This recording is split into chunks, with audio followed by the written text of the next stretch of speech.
ni wapi habari njema? Nitashindilia matumbo yenu kwa nyama tele, ila kila kaka moja ndio mtafilisika.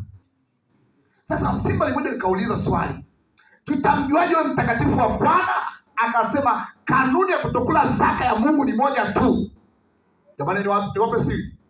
Kanuni ya kutokula zaka ni nini? Cha kwanza kinachoingia, mtolee Bwana kwanza, usile. Baada ya hapo vingine vyote kula. Kama hilo tu anasema kana chenye tutamjuaje ni mrefu, mnene, membamba, itawasumbua. Cha kwanza mumtolee Bwana. Alafu baada ya hapo vingine vinavyokuja ndio kuleni. Kama hiyo formula ni rahisi. Hiyo kanuni namna gani? Kidogo tu. Simba likubwa kaambia wenzake, kirere na njaa zenu waone hapo. Mwambie cha kwanza kikishuka tu mkiache kwa Bwana. Haleluya. Ni zaka takatifu kwa Bwana. Daniel akashuka. Aliposhuka, ile simba likamnguruma linamzingira. Hii ndio zaka ya Bwana hailiki. Haleluya. Zaka ni moto, hailiwi. Ukila utaitapika kwa moto. Haleluya. Wakaambiwa acheni. Baadaye wale simba wakasema tulale, tukalala. Daniel akakosa mtu wa kulalia, akachukua tumbo la simba kalilalia. Usingizi mororo.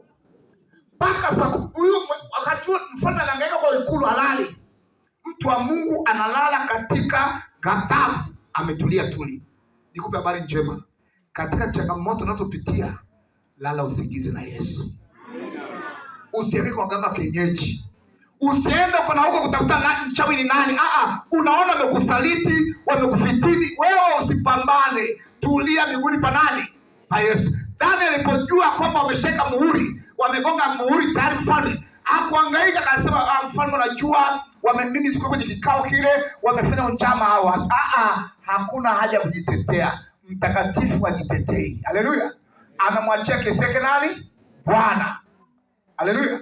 Alila mambo yetu yote. Haleluya. Sikiliza. Asubuhi saa 11 kama bendera haijapandishwa saa 12 mfalme ameshatoka. Maana ilitakiwa ifike saa 12 alafu hukumu imefanya nini? Imeisha. Basi alipofika anamkuta, akaanza kupiga kelele, Daniel, mtu wa Mungu aliye hai, je, simba wakali wamekuponya kweli? Daniel akajibu kwa furaha akasema, uishi mfalme milele. Mungu wangu nayemtumikia daima, amepaka sina hatia, ameyafunga makano ya simba haya, amemtuma malaika, amewahubiri masimba hawa wameongoka wote, hawali nyama yangu. Haleluya.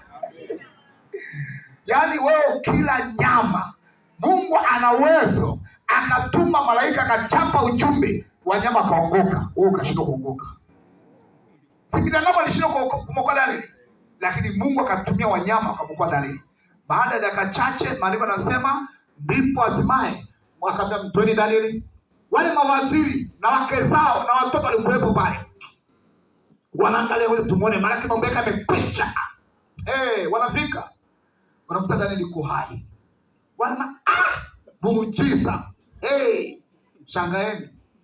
Simba waliahidiwa, mtakapotoa zaka kwa Bwana nitajaza matumbo yenu nyama tele. Ndipo hatimaye sasa, haya nyema mawaziri mko mlisema uongo kwamba Daniel ananijoni hapa na vitambi vyao. Unajua mawaziri na vitambi wakarushwa. Biblia inasema kabla hajatua, yaani simba kuona njaa, waliwararua tu angani. Yana hata kugusa ardhi. Wakigusa ardhi mifupa tayari simba anatema mifupa, nyama, mafuta yanamwagika. Simba anatulia, bado akezao. Waziri mmoja na wake wawili, watatu, wanne, maka ni wapagano wale walikuwa. Wakatupa wakezao manene mama matipatipa. Anatulia bado. Niliwaahidi kwamba nitashindia matumbo kwa nyama tele. Haleluya. Watoto wao sasa, vitoto vya mawaziri unajua vina vitambi na wenyewe hivyo simba walikula. Uaminifu unalipa. Haleluya. Na kuuliza, umekula zaka ya Mungu, umenenepa wapi? Unanisikiliza, umekulaga sadaka ya Mungu, umeshakunenepa?